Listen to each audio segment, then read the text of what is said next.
Hello everyone, आप देख रहे हैं अपना यूट्यूब चैनल लिटिल कॉन्वर्सेशन। मैं हूं आपके साथ मनशा त्रिपाठी। 1945 में जब सेकेंड वर्ल्ड वॉर ख़त्म हुआ तो दुनिया में दो सुपर पावर्स इमर्ज हुए, दो सुपर पावर्स उभर के आए जो कि राइवल्स थे, क्योंकि उन दोनों की जो आइडियोलॉजीज थी वो कम्प्लीटली डिफरेंट थी।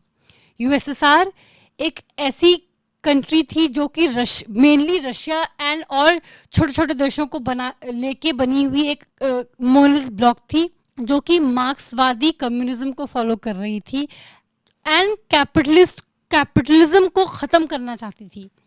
यूएसए जो कि एक कैपिटलिस्ट देश है, वो कैपिटलिस्ट ब्लॉक को लीड कर रहा था, वेस्टर्न ब्लॉक को लीड कर रहा था एंड कम्युनिज्म को खतरा मानता था, क्योंकि कम्युनिज्म कैपिटलिज्म को ख़त्म करना चाह रही थी। तो ऑफ कोर्स उसे अपना दुश्मन मानता था, उसे खतरे की तरह देखता था। तो वर्ल्ड दो ब्लॉक्स में बटा हुआ था, एक यूएसए लेड, एक यूएसएसआर लेड। दोनों में आइडियोलॉजिकल डिफरेंस थे। जो नेशंस यूएसएसआर को आइडियोलॉजिकली सपोर्ट करती थी उन्होंने वार्सो पैक्ट साइन किया एंड जो यूएसए के खेमे में थी उन्होंने नाटो, सीटो, सेंटो ऐसे मिलिट्री अलायंसेस साइन किए। दे were basically military alliance.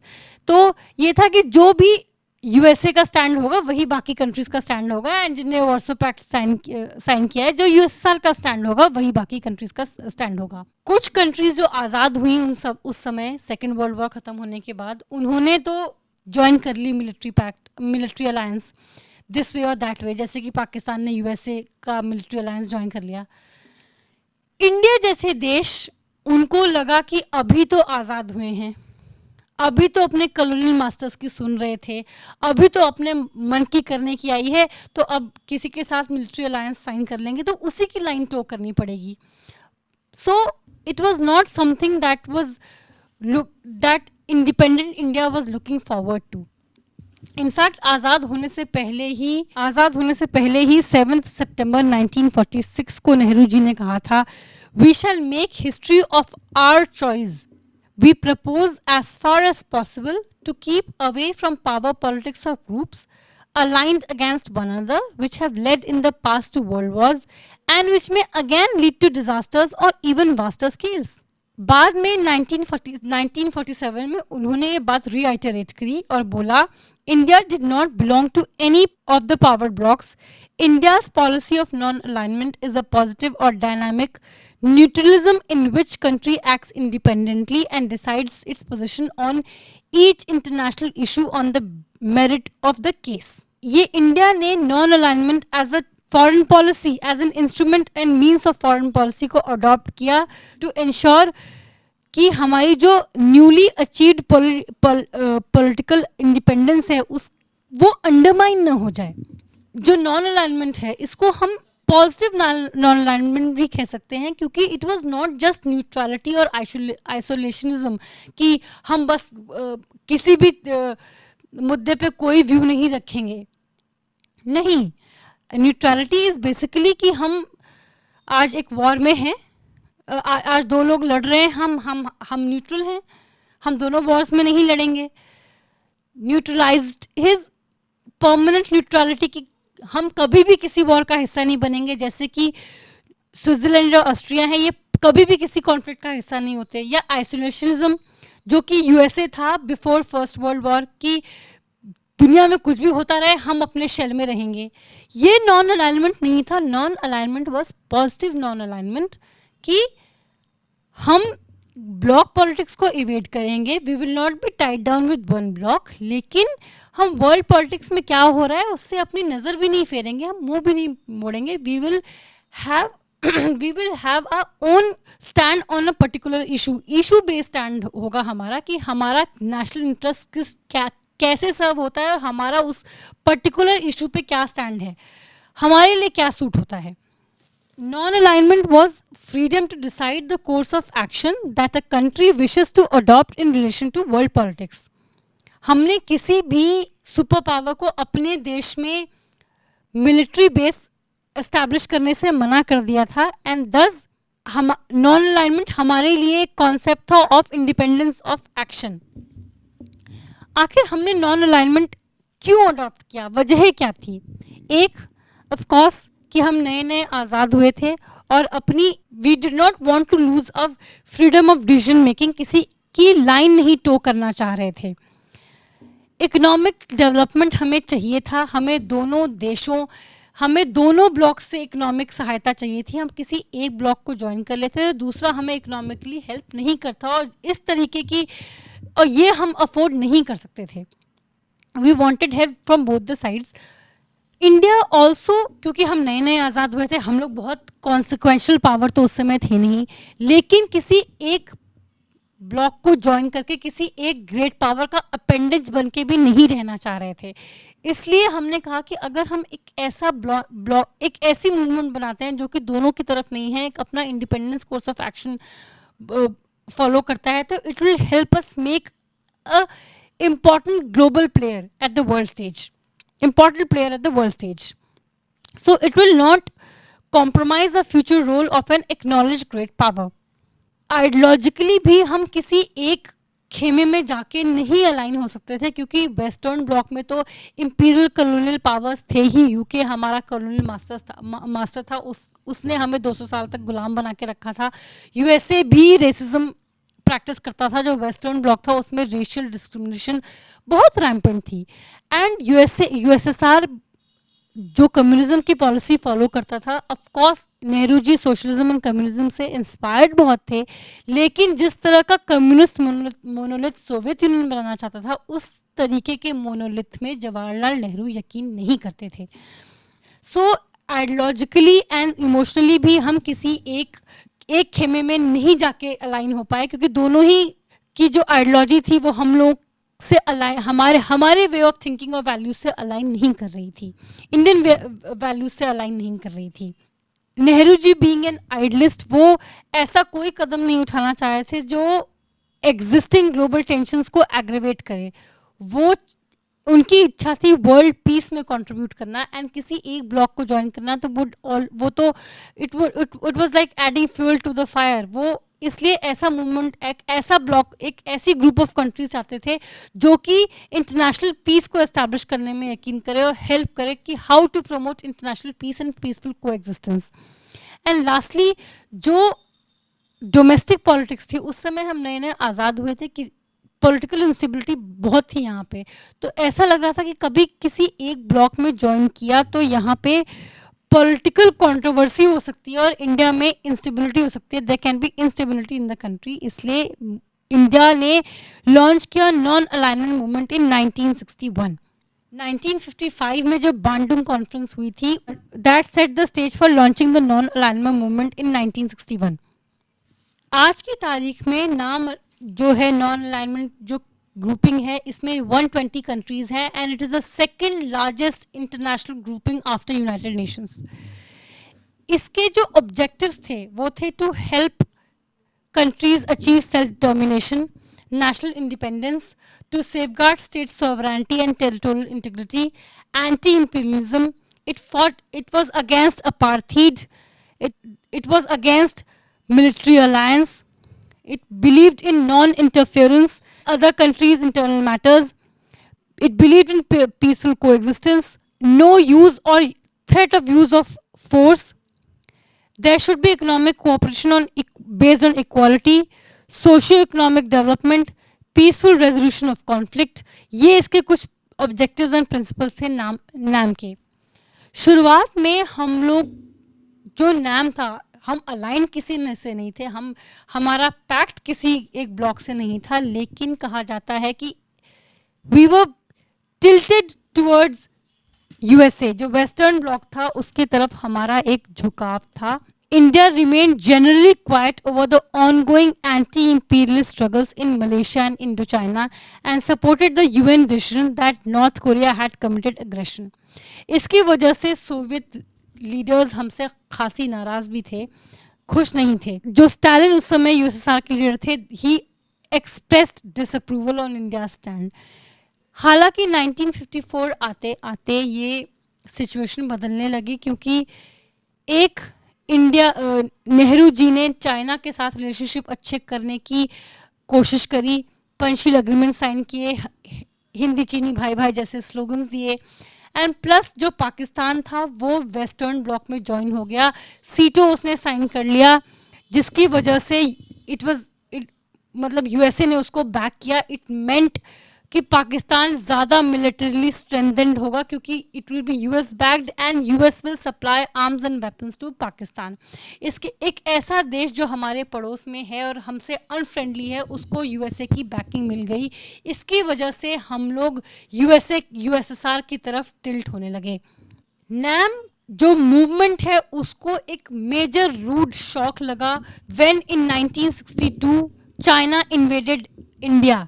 China के एग्रेशन में जब हमारे नॉन अलाइनमेंट मूवमेंट के जो फेलो कंट्रीज थे उन्होंने चुप्पी साधी रखी and even USSR kept quite. It was a neutral mute Spectator in are international humiliation. एक तरफ हम हिंदी, नेहरू जी हिंदी चीनी भाई भाई कर रहे थे, सो तो इट वाज लाइक कि पीठ पे छुरा घोप दिया गया। और इस पे हमारे उन लोगों ने जो हमारे साथ नॉन अलाइनमेंट में थे, वो इस साल जिसकी तरफ काफ़ी झुकाव हो गया था नेहरू जी का, उन्होंने कुछ नहीं कहा।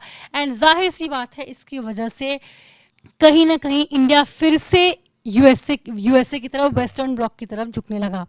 मेजर शिफ्ट नाम में तब आया जब 1971 में ईस्ट पाकिस्तान और वेस्ट पाकिस्तान में लड़ाई हुई और इंडिया ने ईस्ट पाकिस्तान की हेल्प की to gain independence and become Bangladesh. तब यूएसए के जो प्रेसिडेंट निक्सन थे, उन्होंने मिसेस गांधी को वार्न किया कि he will intervene and support Pakistan in the war, and it left in India with no other choice, no other alternative than to sign a treaty with USSR. The Treaty of Friendship and Cooperation sign हुई USSR के साथ, Soviet union के साथ इन अगस्त 1971। हालांकि हम लोगों ने फिर भी मिलिट्री पैक्ट यूएसएसआर के साथ साइन नहीं किया, लेकिन we definitely very apparently became tilted towards USSR and relationship with USA hit an all-time low. सरकारें बदली लेकिन नॉन अलाइनमेंट जो इंडिया की एज पॉलिसी थी वो कंटिन्यू रहा। वेरियस कंट्रीज आई, वो कुछ प्रो यूएसएसआर रही, कुछ प्रो वेस्ट रही, लेकिन non alignment as a policy किसी ने नहीं छोड़ा और किसी एक खेमे के साथ मिलिट्री अलायंस किसी के साथ साइन नहीं किया। मोरारजी देसाई जब प्राइम मिनिस्टर थे, यूएस प्रेसिडेंट कार्टर ने काफ़ी परसुएट किया कि India non proliferation treaty sign कर ले, लेकिन India did not yield to the pressure and threat of USA and उन्होंने ये साइन नहीं किया एनपीटी क्योंकि उनको ये लगा it was discriminatory in nature and it did not serve India's national interest, it was against India's national interest. 1990 में जब यूएसएसआर डिसइंटीग्रेट हुआ और वर्ल्ड बाइपोलर से यूनिपोलर हो गया और मोस्टली जो कंट्रीज कॉलोनियल स्ट्रगल लड़ रही थी, स्ट्रगल कर रही थी टू अचीव इंडिपेंडेंस, डीकोलोनाइजेशन का प्रोसेस जो मोरलेस ख़त्म हो गया था 1990 आते, और फिर यूएसआर भी डिसइंटीग्रेट हो गया, ब्लॉक पॉलिटिक्स ख़त्म हो गई क्योंकि अब वर्ल्ड से यूनिपोलर रह गया था। तब नाम की रेलेवेंस पे सवाल उठना शुरू हुआ क्योंकि एक ऐसी मूवमेंट थी जो कि ब्लॉक पॉलिटिक्स के रिएक्शन में बनी थी, कोल्ड वॉर की पॉलिटिक्स के रिएक्शन में बनी थी। लेकिन हम ये भूल रहे हैं कि नाम decolonisation and equidistance from both the blocks पर just few of the objectives जो नाम के थे। उस नाम के और भी बहुत ऑब्जेक्टिव्स थे, socio economic development, economic cooperation among developing countries, unity and solidarity among emerging countries to deal with globalisation. ये सारे ऑब्जेक्टिव्स तो नहीं अचीव हुए थे। चाइना का not so peaceful rise, China का अग्रेशन, उसका assertiveness, so the need to balance China, to reform and restructure international bodies, to democratise United Nations, ये भी ऑब्जेक्टिव्स थे ना नाम के। ये तो अभी भी अचीव नहीं हुए हैं। बहुत सारे ऑब्जेक्टिव्स में से 2 ही ऑब्जेक्टिव्स अचीव हुए हैं नाम के, बाकी ऑब्जेक्टिव्स अभी भी हैं। एंड जो नॉन अलाइनमेंट मूवमेंट का फोरम है, प्लेटफॉर्म है, that is perfect for economic development and social change. अब आते हैं कि ये नॉन अलाइनमेंट मूवमेंट और स्ट्रैटेजिक ऑटोनॉमी जिसके बारे में आजकल बहुत बात होती है, ये दोनों कितने डिफरेंट हैं। Strategic autonomy and non alignment are 2 sides of the same coin. जब देश जब 1990 में यूएसएसआर डिसइंटीग्रेट हुआ, वर्ल्ड यूनिपोलर बना, तब से स्ट्रेटेजिक ऑटोनॉमी बोला जाने लगा, नॉन अलाइनमेंट कम यूज़ करा जाने लगा क्योंकि अब ब्लॉक्स बचे नहीं थे। तो आप इस स्ट्रेटेजिक ऑटोनॉमी को नाम का एक्सटेंशन भी मान सकते हैं, नाम का नॉन अलाइनमेंट मूवमेंट का एक्सटेंशन भी मान सकते हैं, क्योंकि strategic autonomy is defined as being able to take decisions that best serve their national interest irrespective of the pulls and pressure from other parties. इसमें दो inherent implication है। एक, जो देश है, जो नेशन है, one, the conviction that a nation is capable of taking decisions that best serve its interest, and second, कि the nation has the will and resource to take those decisions even in face of high pressure. ये है strategic autonomy.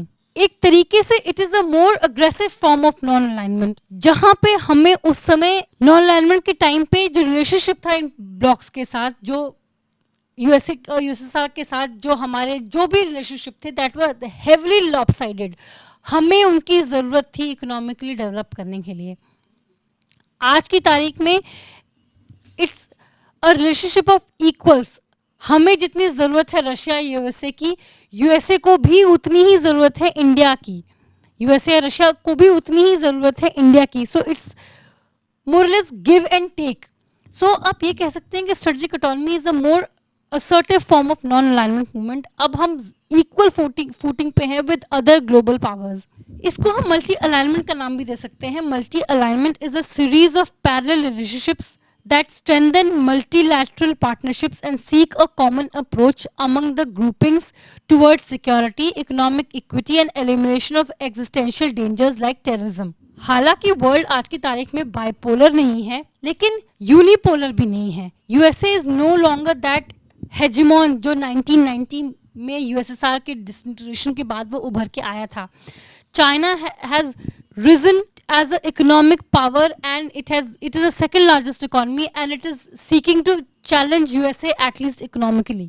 हालांकि उस तरीके से, जिस तरीके से world Russia and USSR and USA के बीच जिस तरीके से कोल्ड वॉर के बीच बटा हुआ था, आज की तारीख में चाइना और यूएसए के बीच नहीं बटा हुआ है, उस तरह का डिवीजन नहीं है, लेकिन still China is a rising power centre challenging USA. Russia USA को मिलिटरली चैलेंज कर रहा है। वेस्ट एशिया में इजराइल जो कि यूएसए का एलाई है एंड ईरान जो कि रशिया का एलाई है, वो आपस में कॉन्फ्लिक्ट में हैं। ऐसे में India without compromising it's interest, without joining any alliance, any military pact, without signing any military pact, India wants to balance this power play. ये जो ग्लोबल प्लेयर्स हैं, जो ये पावर्स हैं जो कॉन्फ्लिक्ट में हैं, India wants to play and balancing act between them without compromising its independence, taking decisions and without signing any military pact with them. जो लोग इंडिया के स्ट्रेटेजिक ऑटोनॉमी को क्रिटिसाइज कर रहे हैं और उस समय नॉन अलाइनमेंट को क्रिटिसाइज कर रहे थे, उनको ये समझने की जरूरत है कि इंडिया के लिए foreign policy is not a zero sum game. They are missing the bigger picture. India is not a revisionist power, it is a reformist power. India believes कि जो इंडिया का इंटरेस्ट है that is best served when there is peace in the world, and इसीलिए India wants to contribute in the establishment of that peace. India is a firm believer of peaceful coexistence and Vasudhaiv Kutumbakam. That has been a core principle of a foreign policy forever. तब भी था जब नेहरू जी थे, आज भी है जब मोदी जी की सरकार है। आज के लिए इतना ही, मुझे दीजिए इजाज़त। ऐसे टॉपिक्स पर चर्चा के लिए बने रहिए मेरे चैनल कॉन्वर्सेशन के साथ। इस वीडियो को लाइक करें, शेयर करें, इस वीडियो पे अपनी राय ज़रूर दें, मेरे चैनल को प्लीज़ सब्सक्राइब करें। सी यू नेक्स्ट टाइम।